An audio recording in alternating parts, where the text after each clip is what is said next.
In the middle of an ocean, thousands of kilometers from land, a container ship nearly 400 meters long continues to move slowly forward. From a distance, it looks like a city of steel drifting across the water, with thousands of containers stacked in rows as tall as multi-story buildings and stretching nearly to the horizon. But deep beneath that massive structure of steel lies a machine even more remarkable. Inside a multi-level engine room, enormous pistons move continuously, transferring force into a crankshaft weighing hundreds of tons. It turns at only about 100 revolutions per minute, yet each rotation helps drive tens of thousands of tons of steel and cargo across the ocean. It is in many ways the heartbeat of the entire ship, until that heartbeat suddenly disappears. The sound of the engine suddenly cuts out. The familiar vibrations traveling through the steel structure vanish as well, while the ship continues to drift forward on momentum in the open ocean. In the engine room, the crew immediately begins checking the system readings. They know this is not a vehicle that can simply pull over when the engine fails. A ship hundreds of meters long is still out at sea, and the only thing that can return it to active control is the propulsion system that has just shut down. But there is a problem that is difficult to imagine from shore. A massive marine diesel engine cannot simply be turned back on. Before it can generate its own power again, that hundreds of tons machine must first be brought back into motion. And if it has come to a complete stop, what could possibly generate enough force to make such a massive machine turn again? To understand why waking this machine is so difficult, we first need to look at the very thing the crew is trying to bring back to life. On a modern container ship, the main engine is more than just a device that produces power. It is the heart of the entire propulsion system, converting energy from fuel into motion that turns the propeller and drives the ship forward. Unlike a relatively small automobile engine that operates at very high speeds, a low-speed marine diesel engine is built in a completely different way. The pistons inside can be so large that a person standing beside them looks like a tiny component of the machine. Beneath them is a massive crankshaft, designed to receive force from multiple pistons and convert their up and down movement into rotation. The engine also does not need to turn at thousands of revolutions per minute like a car engine. It may rotate at only around 100 revolutions per minute, but each rotation must generate enough force to drive a ship carrying tens of thousands of tons of steel and cargo. That combination of low rotational speed and enormous torque allows the engine to transmit power directly to the propeller system, rather than operating like a small engine in a road vehicle. When the engine is running, everything takes place in a continuous cycle. Fuel is injected into the cylinders and burned, creating pressure that drives the pistons downward. The pistons transfer their force through connecting rods to the crankshaft, causing it to rotate and sustaining the motion of the entire engine. From there, the rotational motion is transmitted to the propeller to generate thrust for the ship. So what we see from the outside is simply a ship moving slowly across the surface of the sea, but beneath it, a continuous chain of mechanical motion is taking place on a massive scale. The important thing is that the engine cannot create motion by itself from a standstill. While operating, the energy released by fuel combustion continuously sustains the movement of the pistons and crankshaft. But once the entire mechanism has stopped, that cycle stops with it. At this point, the fuel may still be there, the cylinders may remain intact, and the crankshaft may still be ready to work, but there is no initial movement to restart the cycle. That is the crucial difference between an engine that is running and an engine that has completely stopped. A car can use a small starter motor to turn the engine for a few seconds, until combustion begins and the engine can sustain its own motion. But with a marine engine of this size and mass, creating that initial movement requires a much more powerful system. And that is why the crew cannot simply keep supplying fuel and wait for the engine to start running again on its own. They need to find a source of force powerful enough to turn the crankshaft again first. But that source does not come from the main engine itself. It comes from another system, specifically designed to perform this task. And that system is what will determine whether the massive machine beneath the deck can truly come back to life. The main engine on a container ship is nothing like the engine of a truck. The pistons inside are enormous, while the crankshaft they act upon has tremendous mass, making it take a completely different source of force to bring the entire system from a standstill into motion. These are also low-speed marine diesel engines. When operating, they may turn at only around 100 revolutions per minute, but each rotation acts on a mechanical system of enormous size and mass. So when the engine has stopped, the crew cannot simply supply more fuel and wait for it to fire up again on its own. First, they have to find a way to turn the crankshaft again. And on these massive marine engines, that job is done using compressed air. Air is compressed to high pressure and stored in reservoirs. When the start command is given, the compressed air is admitted into the cylinders in the correct sequence, applying force to the pistons and beginning to turn the crankshaft. Once the crankshaft is turning fast enough, fuel can be introduced and combustion can begin. From there, the engine can generate its own power and sustain its motion without needing compressed air to perform that initial task. So at first glance, the answer seems very simple. As long as there is enough compressed air, the engine can be started. But compressed air does not simply appear in those storage reservoirs. It has to be produced by air compressors, and those compressors need electricity to operate. That electricity comes through the ship's auxiliary generators and electrical distribution system. At the same time, other auxiliary systems also need power to maintain fuel supply, lubrication, cooling, and the conditions required by the main engine. At this point, the main engine begins to look completely different. It is not an independent machine that only needs fuel to operate, but the final link in a chain of systems that all have to function properly together. To wake the engine, the crew therefore cannot simply inspect the engine itself. They have to make sure that the systems upstream of it are still capable of providing everything it needs to start. But what happens if the failure that stops the main engine also causes a loss of electrical power across the entire ship? In that case, the air compressors may stop as well. Without electricity, they can no longer produce more starting air, while the auxiliary systems needed to restore the engine also begin to lose their ability to operate. This is a condition known as dead ship. The ship has no main electrical power, the main engine is not operating, and the systems needed to wake it up cannot simply restart themselves using the very energy they have just lost. At this point, the problem is no longer simply, how do you start the engine? It has become a much larger question. How do you restore the entire chain of systems needed to start the engine? And that is where the real battle to bring the ship back to life begins.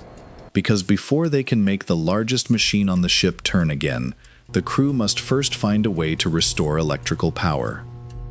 If the main electrical power is gone, the crew cannot jump straight to starting the engine. They have to work backward, through the chain of dependencies just revealed, restoring each system in the correct order, until they can finally bring the largest machine on the ship back to life. The first step is emergency power. The emergency generator is brought online, supplying electricity to essential systems and allowing the crew to access and check the equipment needed to begin the recovery process. But having power again does not mean the main engine is ready. The initial power supply only opens the door to the next steps, while many other systems still have to be brought back into operation. Fuel must be able to reach the engine, the cooling system must be ready, and the lubrication system must be capable of delivering oil to the heavily loaded components inside the machine. In particular, the lubrication system must be brought into the proper condition before the engine is allowed to turn again. A machine with enormous moving components cannot be taken from a standstill into operation while ignoring this critical layer of protection. But one even more important thing is still missing: starting air.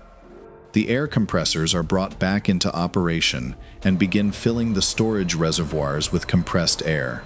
The pressure starts to rise, gradually rebuilding the energy needed to turn the main engine. This is when the recovery process begins to feel like a race against time. The pressure gauge is climbing, but the main engine is still standing still. Until enough air has been stored, the massive machine beneath the deck still cannot turn itself back into motion. Meanwhile, the crew continues restoring the remaining systems. Power is distributed to more equipment. The pumps can operate, the fuel system is prepared, and the cooling system is brought back to the condition required for operation. Each completed system opens the way for the next, but none of them can bring the ship back on course by itself. Everything has to be ready before the engine can be allowed to start. The starting air continues to build. The pressure continues to rise. And as it reaches the required level, for the first time since the engine stopped, the crew finally has what can actually make the crankshaft turn again. But before giving the start command, they still have to confirm that the other conditions are ready. Oil must be circulating, fuel must be available, the cooling system must be operating, and the necessary controls must be in the proper state. Finally, the chain of systems is gradually being reconnected. Power is back, starting air has been stored, the fuel and auxiliary systems are prepared, and the main engine is getting closer to the condition where it can be started. Only one critical condition remains: enough starting air to actually turn the machine. But everything happening below deck is subject to one limit that no one can pause. While they are trying to wake the engine, the ship is still drifting across the open ocean. In the engine room, the recovery is still underway. Electrical power has been restored. The auxiliary systems are coming back online one by one. Starting air pressure is rising, and the fuel, lubrication, and cooling systems are all being prepared for the next start attempt. But above them, another race is taking place. While the engineers are trying to wake the engine, the crew on the bridge is dealing with a ship that can no longer generate active thrust. When the main engine loses propulsion, the ship does not immediately come to a stop in the middle of the ocean. Its enormous mass still carries momentum, allowing it to continue moving even though the propeller at the stern is no longer generating thrust. But that movement is no longer completely under the crew's control as it was before. Wind continues to act on the ship's enormous exposed structure, while waves and currents can gradually change its heading and position. For a container ship hundreds of meters long and rising high above the water, the effect of wind cannot be ignored. Without propulsion to actively maintain its course, the ship can begin to drift under the combined influence of its surrounding environment. On the bridge, the crew therefore has to continuously monitor the ship's heading, position, and movement. Every change has to be assessed, while below them, the engineers remain focused on every engine parameter. It is two races happening at the same time. Below deck, they are trying to bring the largest machine on the ship back to life. On the surface, the ship continues to drift, and every moment the engine remains offline adds to the time they have to deal with the situation. If the situation lasts only for a short time, the ship may still have enough safe distance to deal with the failure. But as time passes, its position changes as well, and drifting can become a real danger if the ship moves closer to shore, reefs, or areas where there is no longer enough room to control the situation. Maritime history has shown that this is not a remote possibility. There have been cases in which container ships lost propulsion after system failures, began to drift, and eventually ran aground. In more serious situations, a loss of propulsion in bad weather can make it difficult for the ship to keep its bow oriented into the wind and waves, quickly turning an initial technical failure into a much greater danger to the entire vessel. These cases show something important. Losing propulsion does not simply mean that the ship slows down. Under unfavorable conditions, it can severely reduce the ability to control the ship's heading and turn a mechanical failure into a matter of survival. Meanwhile, below deck, the recovery is still not over. Starting air pressure has reached the required level. The lubrication system is ready. Fuel can be supplied. The cooling system has been prepared, and the other critical conditions are being checked one final time. Step by step, the gap between the engine has stopped and the engine can be restarted is getting smaller. Finally, The crew brings the main engine to a condition where a restart can be attempted. After all the recovery steps, there is now very little left to prepare. But on the bridge, one reality has not changed. The ship is still drifting. And now, everything that has been restored below deck will have to be tested in a single moment. When the start command is given, will the engine actually fire back to life? Finally, every condition required for the restart has been confirmed. After a long sequence of recovery steps, the crew no longer has to keep restoring individual systems. Now, everything they have prepared must work together. In the engine room, the engineers remain at the control panels, constantly monitoring the critical parameters. High temperatures, noise, and the vibrations of the machinery create a harsh working environment, but no one can take their eyes off the numbers in front of them. The start command is given. Compressed air begins entering the cylinders in the correct sequence, pushing against the enormous pistons and starting the crankshaft turning. After sitting motionless, the hundreds of tons machine finally begins to move again. But this is still not the moment to breathe a sigh of relief. A turning crankshaft does not mean the engine is actually running. At this stage, the compressed air is only performing its initial task of getting the engine past its stationary state. Once the crankshaft is turning under the required conditions, fuel can be introduced and combustion can begin. The crew continues monitoring every parameter as the engine turns. If even one critical condition has not been met, the entire starting process can still fail. Then one cylinder fires. The first combustion pulse appears inside the engine, followed by the other cylinders joining the process of generating power one after another. The initial motion created by compressed air is gradually replaced by energy generated by the combustion of the fuel itself. The sound of the engine begins to return. Familiar vibrations spread through the structure of the engine room. Heat, noise, and oil quickly become part of the working environment again, while the engineers continue checking every parameter to make sure the engine is sustaining stable operation on its own. The rotational speed gradually increases. The auxiliary systems continue maintaining the required conditions, while the crew watches the engine's response as it transitions from its initial startup into more stable operation. Then something crucial is confirmed. The engine is now truly sustaining its own motion. After all those recovery steps, the main machine has finally come back to life. On the bridge, this means the ship is no longer completely dependent on momentum, wind, and waves. With propulsion restored, the crew can begin to regain control of the voyage. But the most remarkable part is not the moment when the engine fires.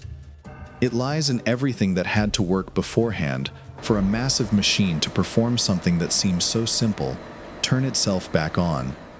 And that is why a failure that seems to involve nothing more than an engine can quickly become a battle between an entire system and the ocean itself. The engine is running again, but the story does not truly end there. Because if the crew was able to bring the machine back to life this time, a more important question still remains. What happens if the next time the engine cannot be awakened in time? At sea, the period when a ship loses propulsion can become dangerous very quickly, and maritime history has shown cases where a technical failure can extend far beyond the engine room.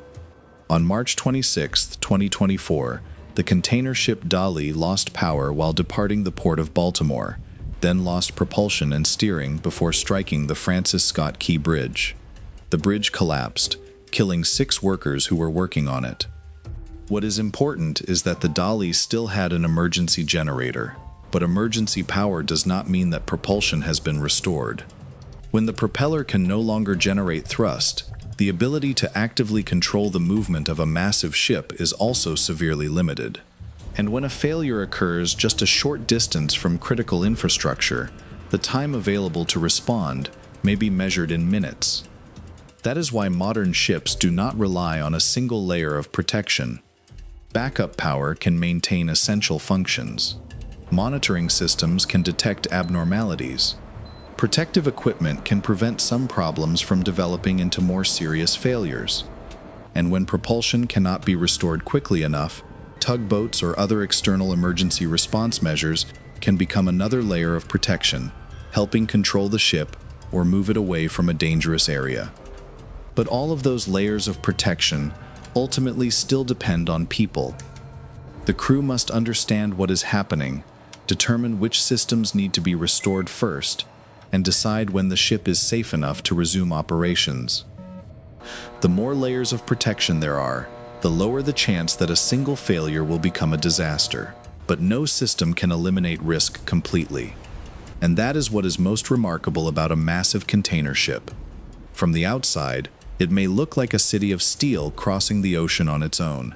But behind every rotation of its propeller is an entire network of machinery, power sources, backup systems, safety procedures, and people working quietly behind the scenes. When everything is working normally, almost none of it is visible. It is only when the engine stops that we realize how many things must work together for a massive ship to continue its journey.